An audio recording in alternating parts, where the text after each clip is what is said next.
اللہ تعالیٰ نے جو انسان پیدا کیے ہیں ان کے مزاج مختلف ہیں.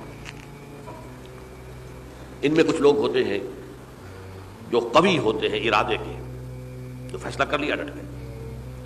کچھ لوگوں میں وہ قوت ارادی اتنی مضبوط نہیں ہوتی، وہ ادھر ادھر سوچتے رہتے ہیں.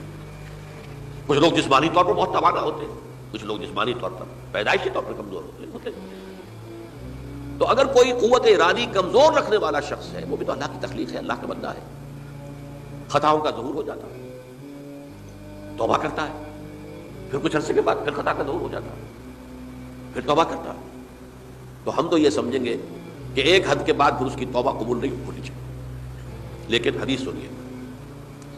وعن ابی ہریرہ رضی اللہ تعالی عنہ قال قال رسول اللہ صلی اللہ علیہ وسلم ان عبدا اذنب ذنبا، یقیناً ایک بندہ جو ہے وہ ایک گناہ کرتا ہے. فقال، پھر وہ کہتا ہے رب، اے میرے پروردگار، اذنبت فاغفر لی، مجھ سے گناہ ہو گیا ہے، مجھے معاف فرما دے.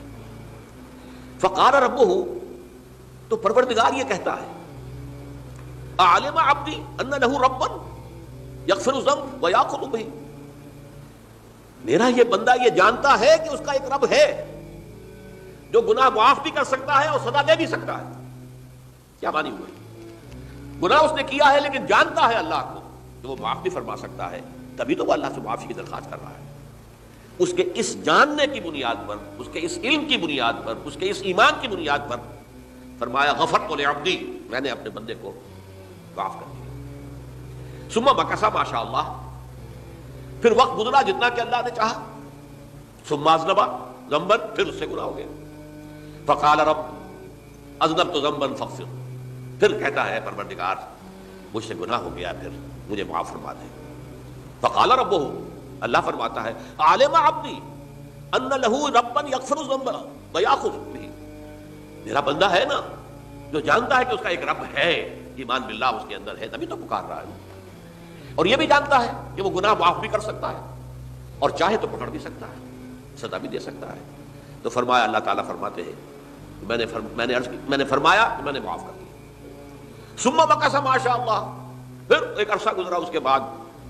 ثم اذنب ذنبا، پھر اس نے گناہ کیا. قال رب اذنبت ذنبا آخر، اس نے کہا پروردگار میں نے تو پھر ایک اور گناہ کر دیا، فاغفر لی، مجھے بخش دے. فقال اعلم عبدی ان لہ ربا یغفر الذنب ویأخذ بہ، میرا بندہ جانتا ہے نا کہ اس کا ایک رب ہے جسے وہ پکار رہا ہے، اور وہ جانتا ہے کہ اسے اختیار حاصل ہے کہ چاہے تو بخش دے اور چاہے تو پکڑ دے. اس کے اس علم، اس ایمان کی بنیاد پر میں نے اسے معاف کر دیا. ایک اور حدیث، میں نے چونکہ اس گفتگو کے لیے ان احادیث کا تفحص کیا ہے، یہ تو بہت ہیں حدیثیں، میں نے ان میں سے کچھ چنی ہیں. ہمارے بعض واعظ ناصح وہ بھی کسی شخص کو روکتے رہے، برائیوں سے روکتے رہے، نہیں رکتا، تو کہیں غصے میں آ کے اللہ تجھے کبھی معاف نہیں کرے گا. یہ کتنا بڑا جرم ہے، اس کا اندازہ کیجیے اس حدیث سے. تو میرے بندے کو میری رحمت سے مایوس کر رہے ہیں، کتنا بڑا جرم ہے اس کا اندازہ کیجیے.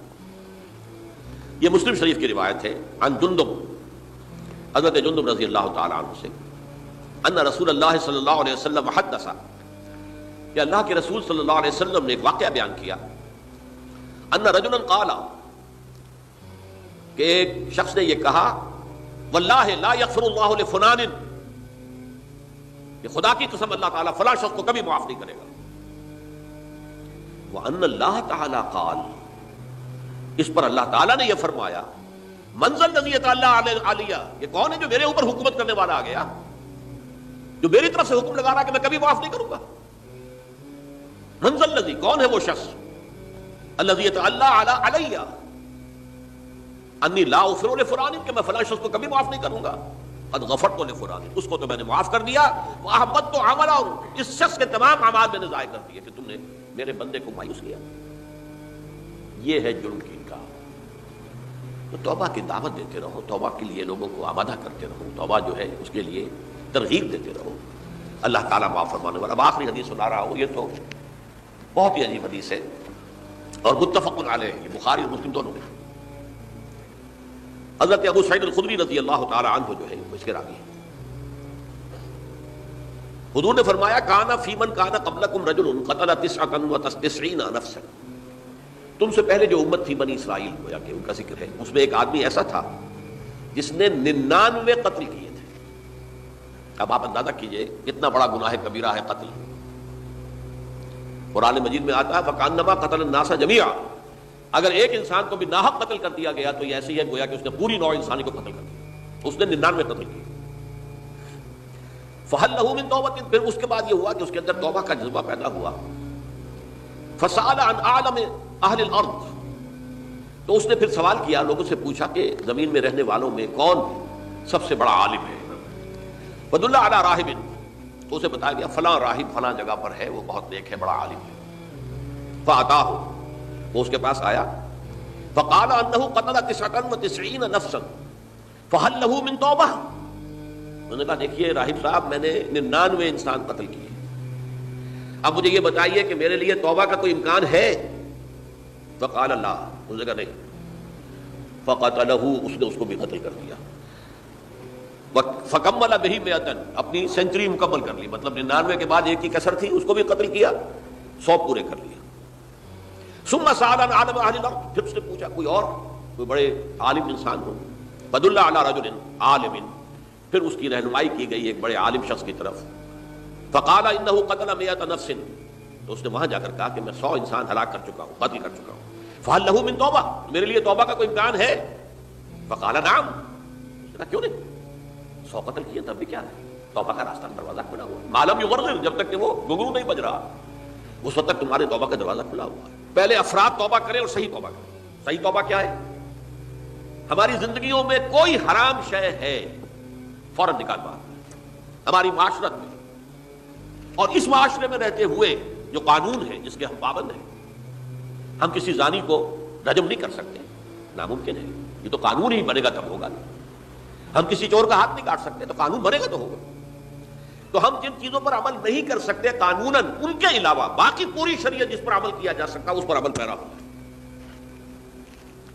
سود میں بند نہیں کر سکتا، بینکوں کو میں آگ نہیں لگا سکتا، اور بینکوں کو آگ لگا دیں گے تبھی سود تو ختم نہیں ہوگا، لیکن یہ تو کر سکتا ہوں نا کہ براہ راست سود میں ملوث نہ ہوں، سود پر قرضہ لے کر اپنا کاروبار نہ چمکاؤں نہ بڑھاؤں، سود پر قرضہ لے کر اپنے مکان نہ اونچا کروں، یہ تو کر سکتا ہوں۔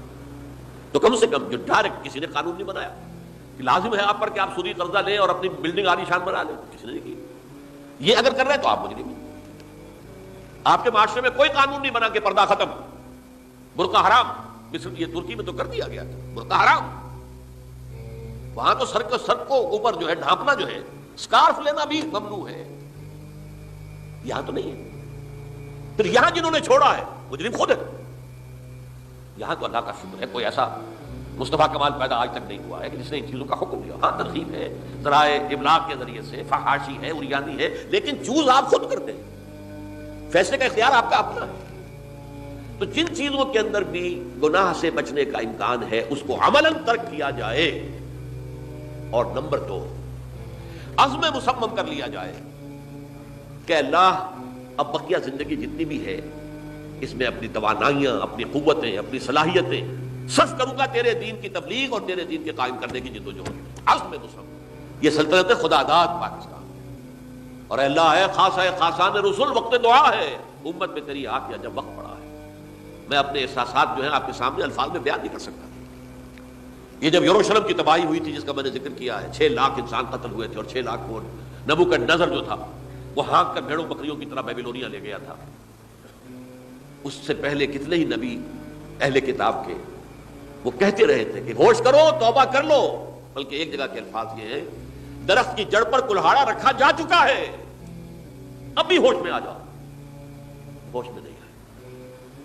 دنیا پرستی جو بھی ان کے نفس پرستی جو بھی ان کے اوپر مسلط ہو چکی تھی، اس نے انہیں توبہ نہیں کرنے دی، تباہی و بربادی ہو گئی۔ آج ہماری نگاہوں کے سامنے عراق کے ساتھ کیا ہو رہا ہے، بغیر اس کے کہ کوئی جرم ہو سکتا، بغیر اس کے ہم تو بڑے بڑے جرم کر چکے ہیں ان کی نگاہ میں۔ نان پرولیفریشن ٹریٹی جو ہے اس کے خلاف ہمارا عمل جا رہا ہے پوری دنیا کے اندر، انہوں نے کہا کہ ہم اس کو ایٹمی صلاحیت کو نہیں پھیلنے دیں گے۔